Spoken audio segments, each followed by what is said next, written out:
British TV. Remember the first showing of a film on British television, or just terrestrial television, was a big deal. A whole concept that's close to obsolete in these days of multiple streaming services and television stations barely meaning anything anymore and nothing mattering. Well, back when things did matter, or at least seemed to, a movie premiere was a big important thing. Usually. Obviously it depended on the movie. I don't think anything much was made of the first showing on British TV of $1 Million Mystery, for instance, or Heart Beeps. But generally, the first broadcast of a real film, by which I mean one that made any kind of profit, was a big deal. I did say close to obsolete. Movie premieres are still a big part of Christmas, for instance, and to a lesser extent Easter and other holidays, but even that's starting to become vestigial. Television, as we used to understand it, is not particularly special in this day and age. Is terrestrial television even a meaningful phrase anymore, outside of the purely technical sense? And does it matter either way? All questions for people in the industry to worry about. Fortunately, my job is nostalgia, so I don't have to think about the future. And today I'm going back to a time when it was not only worth pointing it out when you were showing a premiere, it was an opportunity to make some cash. This is brought to you by... You remember this trend? I started it late last year by looking at ITV's first foray into sponsored programming, when they made deals with 2 of the 3 companies created out of the Central Electricity Generating Board for the World Cup and the weather. Well, we're going back initially to the same time and place here. Actually, a few years later. ITV had proudly branded their movie premieres for a few years, more or less since the corporate look had come in at the turn of the 90s, with various generic arrangements of Hollywood clip art and appropriately glitzy music. But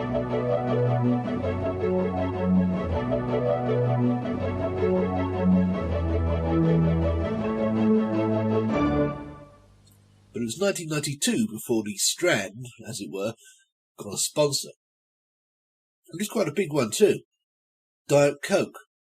Hardly a brand in need of raising its profile, but on the other hand it was only 10 years old at this point. Not even that in the UK. You could always use something to keep up the momentum. Still, the stings themselves were surprisingly subtle as far as these things go. They were set on a movie set. That sounds wrong, but I can't think of a better way to put it. And it really had very little to do with Diet Coke, all things considered. They opened and closed, at the start and end of the movie, with close-ups of the logo and a voice, David Healy doing his best Hal Douglas impression, reading the salient details. ITV and Diet Coke present Movie Premiere. I'm right there. Deborah, we're ready for you. Sure. Run away. Okay, let's get this picture started. Ready to go to work? Sure am. But that was the only time they engaged with the viewer in any way. Between those parentheses, it was all impressionistic detached shots of the backstage area. Let me know when they want me, okay? Sure, it'll just be a few minutes. All right. Always from a nondescript, unprepossessing angle that wasn't really looking at anything, with naturalistic ambient sound and utilitarian dialogue barely mixed above the general din. Check the gate. Gate's clean. Just pure tableau with no point of focus. Action. All very Robert Altman, really. This shot here, right? Yeah, but Rob, are you sure it's going to match? Yeah, it'll work. Don't worry. Just get moving. The Diet Coke logo was always visible, of course, but even then you weren't really being encouraged to focus on it. It's just part of the tableau. It's almost subliminal advertising. Eat it. And cut. Print it. Check the gate. Let's take 5. Of course, if any brand was big enough to get away with it, it was Diet Coke. But even so, by the last year of the deal, 1995 to 96, they switched to something less ambient and more directed. Specifically, the cute adventures of an adorable young couple enjoying movie night.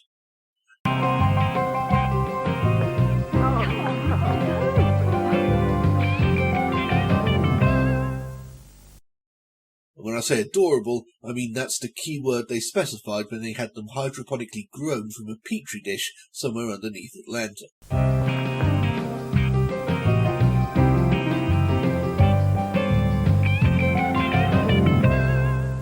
For instance, these snuggly movie night ones were specifically being shown during Dying Young, one of those films that extracts tears in the same way as a swift kick in the bollocks. The title is the plot. However, for family films like Honey, I Shrunk the Kids, our couple suddenly sprout offspring.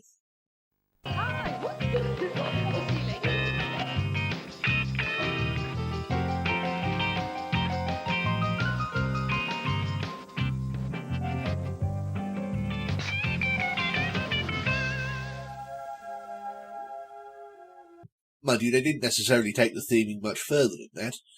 For instance, this one was shown during a horror film.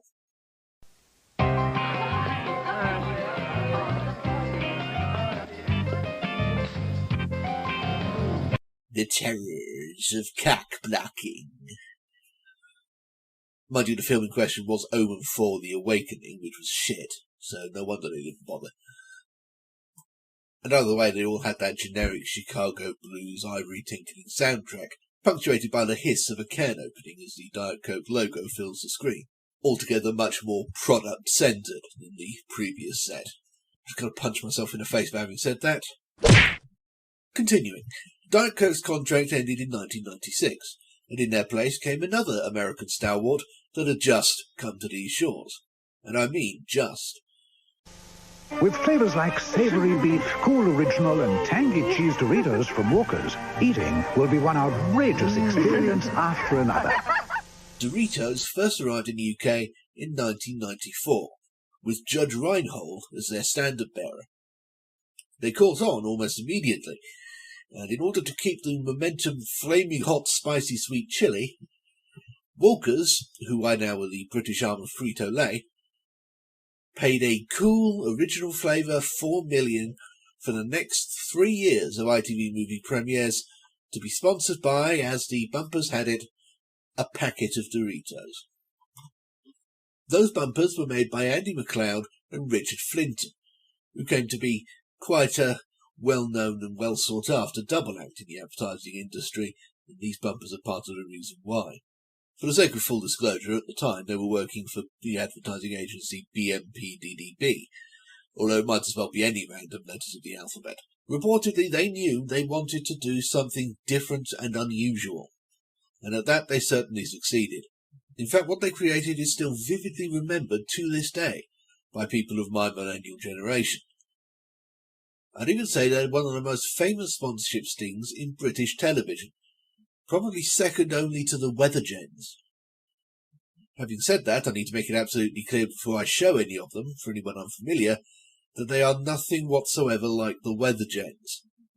Get the Weather Gens right out of your head. I wish I hadn't brought the Weather Gens up. This is as far from that high-budget, high-concept, high-class material as it gets. Okay?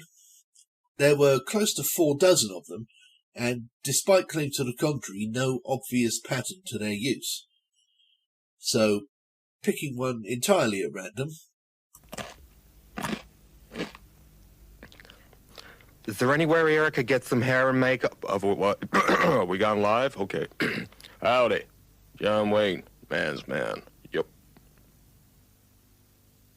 Basically, MacLeod and Flinton, knowing they wanted something different, met up with comedian and actor John Thompson. You know him from The Fast Show and Cold Feet and all sorts of things. Got extremely drunk, somehow got to a film studio, and got Thompson to crunch some Doritos or something, or pretend to, and make stupid jokes about film stars, while they filmed his mouth. And the results were later composited Clutch Cargo style on still pictures. Cool. Blimey.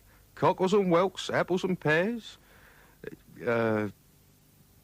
Kings and queens, pearlies, buttons and that. Oh. There was no script, you'll be surprised to learn. It was mostly, though not exclusively, done in that single drunken evening. There were props lying around. At one point, lipstick was applied so he could do Hepburn and Bardot. All right. Bridget Bardot, international sex kitten. And some sort of a false beard was found, for lassie purposes.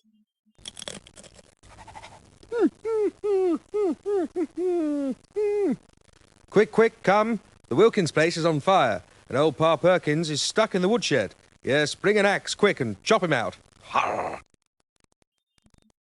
Perhaps the most creative one just used 2 halves of coconut to emulate Planet of the Apes.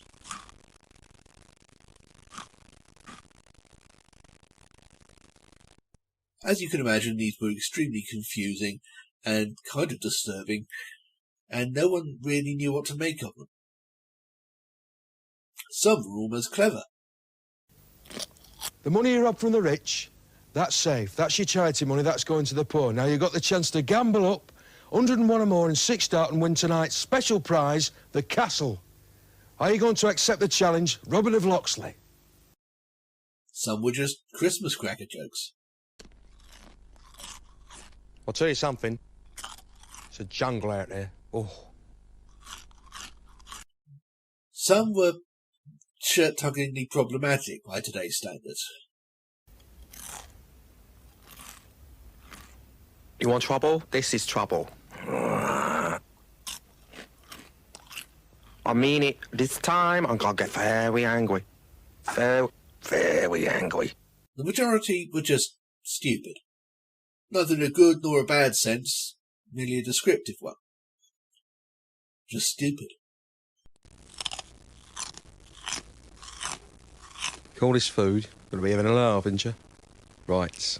Gonna get the boys on you. They got noticed, though. As McLeod and Flintham had hoped, they created something that, for better or worse, had never been seen before. It wasn't all good publicity, of course. A lot of people objected strongly to what they saw as the grotesque puppeteering of dead stars, which they inevitably almost all were. And then a lot of viewers simply found them eerie, off-putting, and insufficiently funny. On the other hand, you'll remember them once the episode is over, before you remember anything that came before or afterwards. Few sponsorship bumpers managed to be quotable, let alone several times over. Your eyes are like 2 blue pools surrounded by a face. They captured the zeitgeist as well, if you don't want to beat me to death for using that phrase. By which I mean they fitted into the late Gen X video shop-raised Tarantino era of slightly superior nostalgia and semi-ironic lowbrow humour.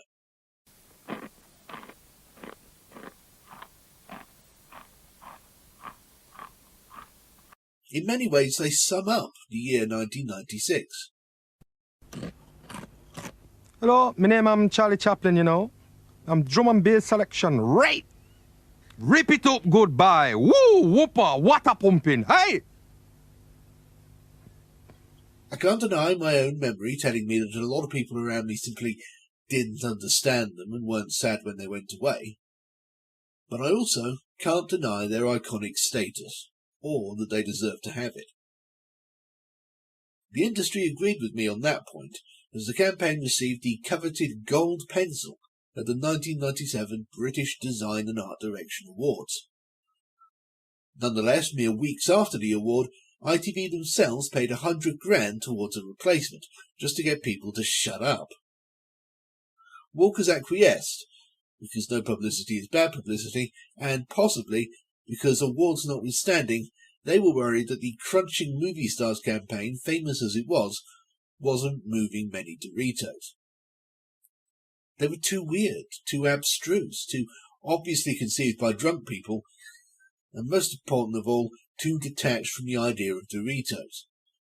Exaggerated crunching sounds and mouth movements don't automatically mean tasty tortilla chips. The point they missed here was that the only thing that really needs to be remembered is the name. All the rest fills itself in once the customer's looking at it in the supermarket aisle.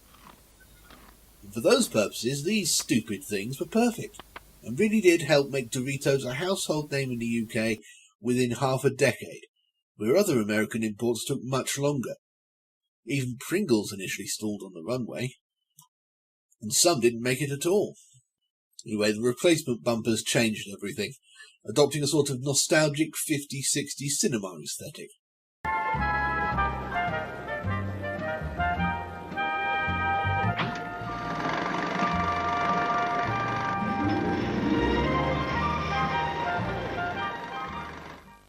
See? Much more conventional.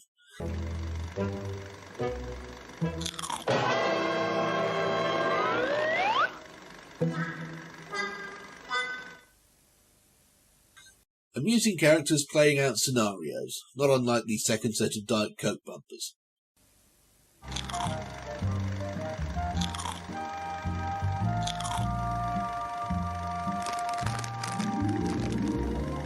Probably sold more Doritos too, or at least Walkers told themselves they did.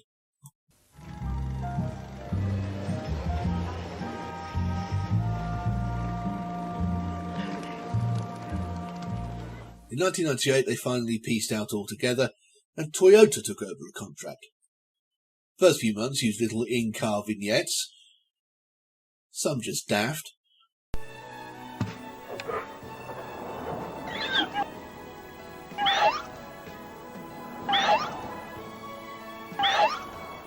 And some apparently sadistically calculated to make it embarrassing for teenagers watching the film with their parents.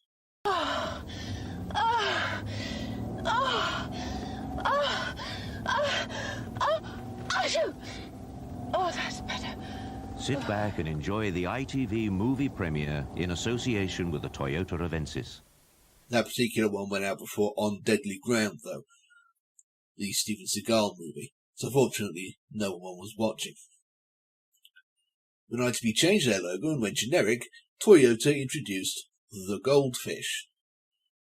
Two particularly stupid CGI creations with at least one of the voices of Phil Cornwell, who bobbed about in their tank in front of the telly, doing movie impressions. Hello, Adrian! I did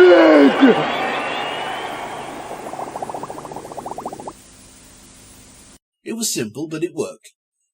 And it was even quite amusing at times, albeit sometimes just from the memory of the originals. Why are you holding my hand? Where's your other hand? Between two pillows? Those aren't pillows! Did you see the Bears game? Yeah, I saw the Bears game. Yeah, hell of a game. Toyota, sponsors of the ITV movie premiere. After another 2-year span, Direct Line Insurance took over. The one with the red phone that's still the logo today, even though no one knows what that thing even is anymore. You might have expected them to centre these sponsorship bumpers around that thing, but, while it's present, they instead went with something far more meta. As part of ITV's rebranding around a heart-based aesthetic, movie premieres now took even longer to get started, with the sponsor bumpers preceded by another special mini-ident.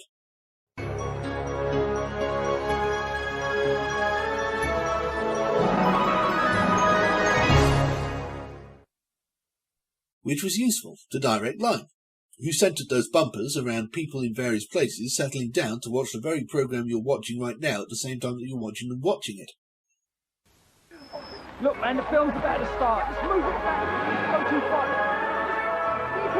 Move it forward. Come on, man. The ITV movie premiere in association with Direct Line. It is confusing to think about, so don't. Passengers, chill cot. Final call for passengers. They were pretty decent and sometimes even quite funny. Sit back, relax, enjoy. I'm getting really hot and fed up. For the first time, the same bumpers lasted the entire duration of the contract. Direct Line successors from late 2002 were Motorola. Remember them? Briefly one of the biggest names in mobile phones during the WAP era. That's not a Cardi B reference, look it up. Which unfortunately was coming to a close at this point, as was Motorola's basic existence. That annoying voice slogan didn't help. Hello, Moto. In fact, I wouldn't be surprised if Hello Motor was responsible by itself for the company going down the drain. What accent is that even supposed to be? Finnish? You hoping will confuse you with Nokia? You're an American company, for God's sake. That said, it worked. I assumed they were Italian or something until I had to do research for this. Anyway, Motorola's sponsorship arguably represents the point where this all ceases to be interesting, assuming it ever was in the first place. They were mainly centred around two successive models of phone. For the V600, they only seem to have made a handful of stings, repeated over and over again. Hello, Moto. With the main creative point being that Hello Moto was played at the end of the break, but not the beginning. Hello, Moto. The V600, you see, didn't have video recording capability. Its successor, the V635, did, and it was the easiest, not to say most obvious thing in the world, to tie that in with the movies. This is my moto movie.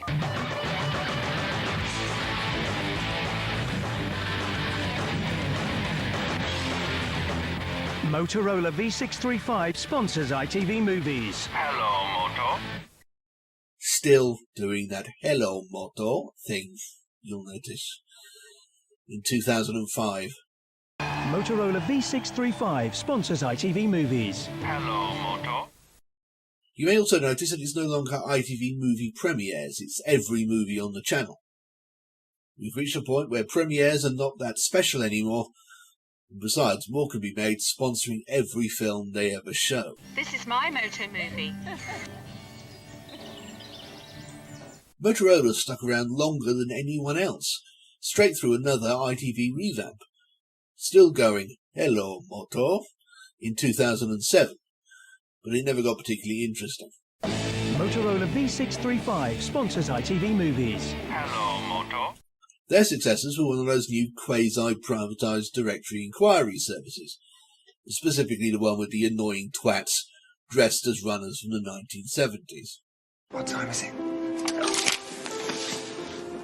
What time's the train? It's time. And they stuck around for a long time too, but...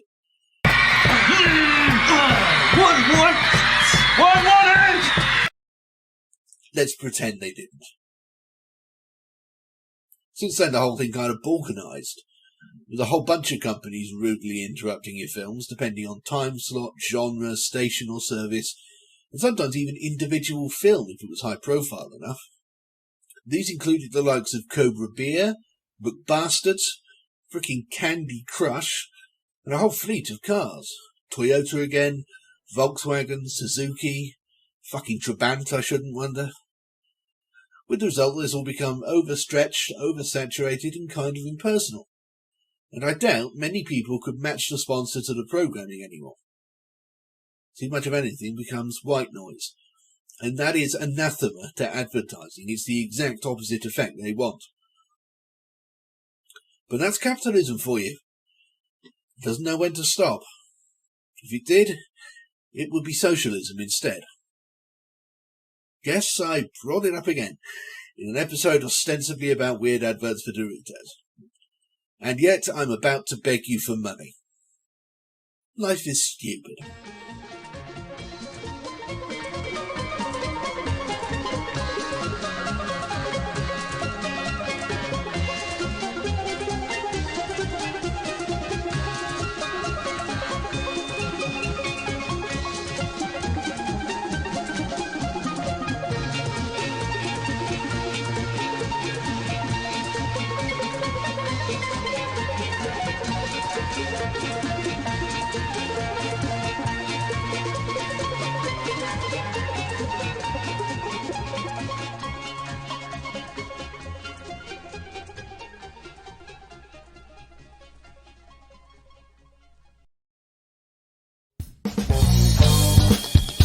You just sat through a Bob the Fish production. Nice! If you haven't already, you absolutely must check out bobthefish.org.uk. Literally hundreds more videos not unlike that one, adding up to days worth of entertainment and all absolutely free. But if you're not a cold-hearted skinflint, you can always support us on Patreon. For as little as anything at all, you can make programmes like the one you just watched possible in the first place, and become eligible for bonus material such as glimpses of the book I'm writing about the BBC, monthly riffings on random commercial breaks, the complete archives of the angry political satire magazine Two Sons, and even the odd very occasional bonus video essay unavailable anywhere else. If nothing else, you should prevent me from starving and or freezing to death in the foreseeable future, so that'll be nice. No pressure or anything. You make it what it is.